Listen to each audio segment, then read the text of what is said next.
What's up, everyone? It's James Baney here, and I am getting ready to do a Bad Batch reaction to episode 12 of season 1. This one's called Rescue on Ryloth.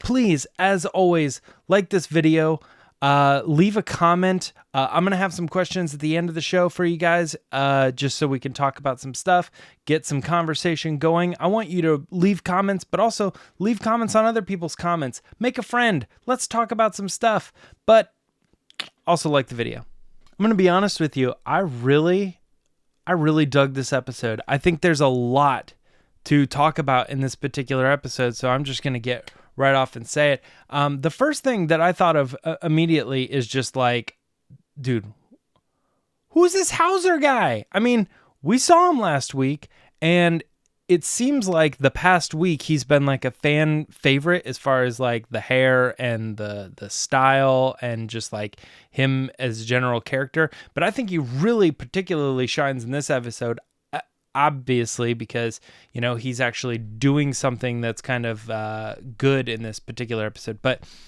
man, I think he could be a character that, like, I don't know, goes long. I like this character a lot. I'm glad he's in the show. I'm glad they're introducing him the way that they're introducing him here. And we'll get to why, you know, I really like him when we get later in the episode, but just even to start off, like, I think it's very clear, like, the way he's not cool with what's going on, that we're going to like him. So yeah, and he's great. Another thing that they can, you know, mark off right here, or we can mark off, I guess, on our checklist of keeping up with the canon, Senator Ta is alive. So I don't know. We'll explain it away or whatever. He got shot in the head, but it was a weak bullet, or it was on, you know, a particular part of his head that, you know, didn't affect him as much. He's in critical condition or whatever, but he's doing fine. Anyway, he's still alive. Canon saved. We got to talk about Hera, because in this particular episode, I love that she is naive as she is. So here's the thing. In the last episode, she just seemed like a kid, and that's fine. But I almost expected in this next episode that she was going to be super bold and be the leader, and, you know, we have to do this and stuff.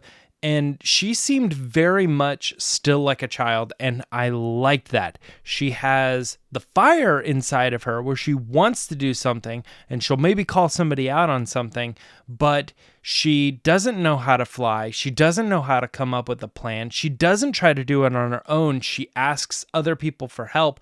I don't know what I'm doing. I need your help. That's great. I love that they recognize that Hera, that a character is allowed to grow up. And right now, she is not the Hera that we're used to. This is a Hera that's still, like, trying to understand the world, and really anything off of Ryloth. Like, she wants to fly. She doesn't understand how to fly. So when they stick her in a ship, she messes up and crashes around.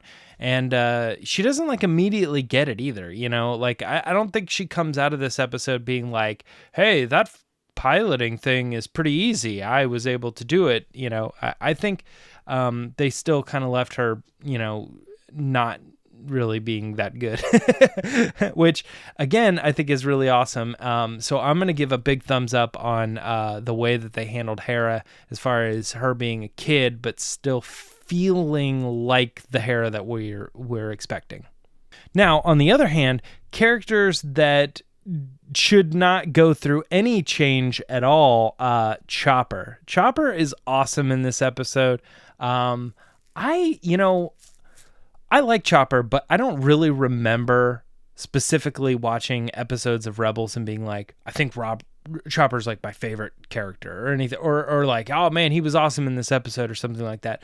But something about this episode, I was really digging him. You know, he comes off of the ship, he like one of them gets stopped or whatever. He goes around the corner, he pops into the spot, you know what I mean? Like, he gets caught, he goes, whoa, you know, like, I don't know, something about Chopper in this episode. Yeah, he was awesome. I liked him. Here's another thing that comes back to the Hera angle here, is that I understand there are plenty of times in this mission where they're showing, you know, Echo and Hunter, and they're showing like Wrecker and Tech, you know, in different angles and different parts of this thing. But it mostly is Hera and Omega. They're kind of leading this mission in my opinion. And I think that's a good thing. And I think even at one point Hunter says, I guess we're going to follow your lead. And like, I don't know what it is. I can't really make up my mind whether I want like Omega to be a character who's like, you know, not just understanding everything immediately, but like, I think we've gotten to a point now where I feel a lot more comfortable, you know, we're 12 episodes in, with Omega being the person that's kind of like, no, we should do this. This is the right thing to do. And the rest of the guys kind of being like, yeah, I guess so. You know what I mean? It's almost like the longer she becomes part of the team, or the longer she is kind of understanding how these missions go, she's comparing and contrasting that with what she just understands like is fundamental right and wrong. Like, oh, she needs our help, we should go help her. Well, that doesn't make any sense because of this. It's like, that's what soldiers do. We're supposed to go help people when they need it. But she's also smart enough to recognize, you know, a plan and a good way to get in there and do things. And she's going to have Hera help out with, you know, this planet better than anybody. She's putting it all together. And I just like that they really focused on it's those two who are kind of leading this particular mission. And it worked out, you know, even when things like kind of fell apart and they had to steal the other ship, they were still able to oversee their own problems, in a crazy way, but, in a fun way, but they were able to, accomplish the mission. I like that angle, definitely. And going back to Hera flying around, like, I thought it was a lot of fun. She's got the control. She's swinging around the ship, like the way it's, you know what I mean? I don't know. I had a good time watching the flying scenes. And that goes for Tech and Wrecker too. Like, Tech was cool in this episode. Like, something about like him like whipping around. I kind of had this like Han Solo feel to him in that ship while Wrecker is shooting. And, you know, him making a statement about how Hera's flying is just as confusing to them as it is to us. Like, it reminded me of like button mashers in video games or something like that, where like even a really good player is like, you don't know what you're doing and I don't know what you're doing either. That makes it confusing. No, I liked it though. All the flying and how they were handling the ships and stuff in this episode was really cool. Again, this episode is just full praise for me. I loved Crosshair too. I thought Crosshair not for the first time, but for some reason, he seemed like he was just really on it in this, you know. He was given a mission. He was able to figure out, you know, he got the droid and the droid caught it, you know, and he's looking, he sees what's going on. He's coming up with this whole plan. He always seems one step ahead of everybody. I know that they still got away, but I think, you know, we'll talk a little bit more about this in a second, but I think like Crosshair really was dialed in as someone to fear in this episode. So I liked that a lot. Now, going back to Hauser, we talked about this before, but another reason that I think he is going to become a fan favorite, and I'd like to see where he's going with this, is he, for whatever reason, I don't know why, is like kind of unaffected by the Order 66 thing. And he seemed to have, I don't want to say it's called like an ability. It's just really supposed to be like, you know, what he's saying is the truth. So there you go. But he caused other stormtroopers to put down their weapons and kind of revolt or be willing to be arrested because they're not going to stand up for this anymore. And, you know, I'm interested in how that was possible to some degree, like, I want to kind of make it a criticism a little bit, because, you know, you can't just walk up to clone troopers and be like, come on, guys, I'm a Jedi and you were on my side 10 minutes ago. They obviously don't, that doesn't work. So I'm curious as to, you know, how this is kind of going to play out. But if Hauser is somehow able to be someone who could maybe not even do it himself, but lead Hunter and Rex, for instance, into believing that some of these clone troopers could be saved just simply by stating fact and reason and all that. Like, I don't know. I like the idea of that, and I actually think that might be where we're at with Crosshair. I have a little bit of a prediction here. He says, give me permission to go and hunt them, but they really hold the camera on him, and it looks like he's contemplating a lot of things.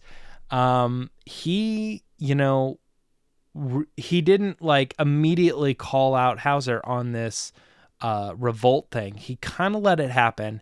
He saw the ship getting away and he did fire at it, but he stared down the ship too. I think that what's going on might be leading Crosshair to just kind of mentally blocking out that chip and coming around and being like, I feel like I'm lost. I feel like I'm stuck between, you know, what I think might be right and what my mind is telling me.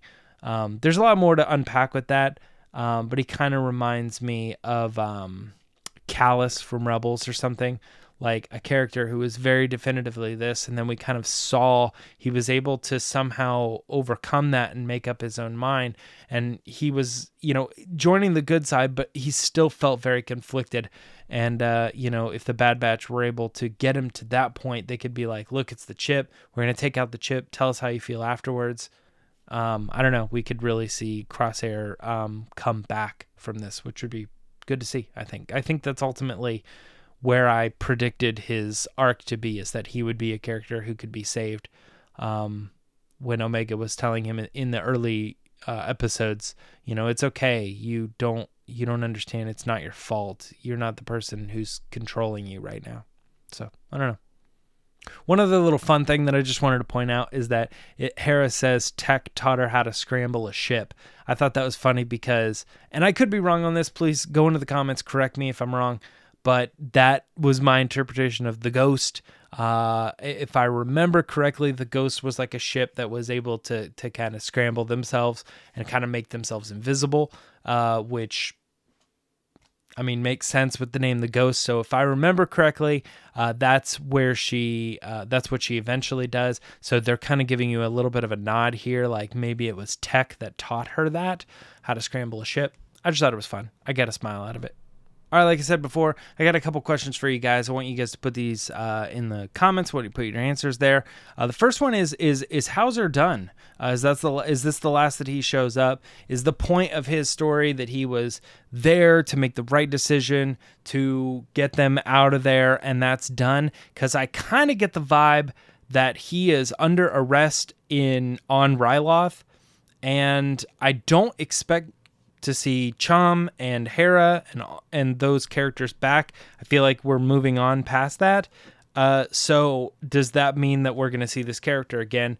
I think he's a popular character, but is that it? I don't know. What do you think? The next question is, Crosshair good now?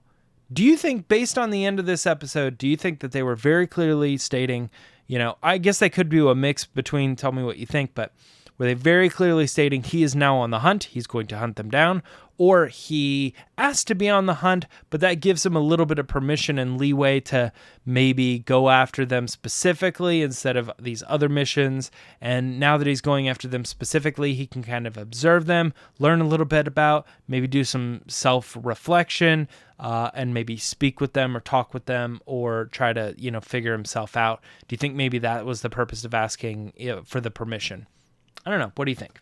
Last thing is I would love to see Cad Bane come back, but I kind of got the impression that maybe he was hired for the one gig. It didn't go through. He's out. However, my big question is Fennec Shand. I still think she's going to be connected. I still think we're doing like a Book of Boba Fett thing here.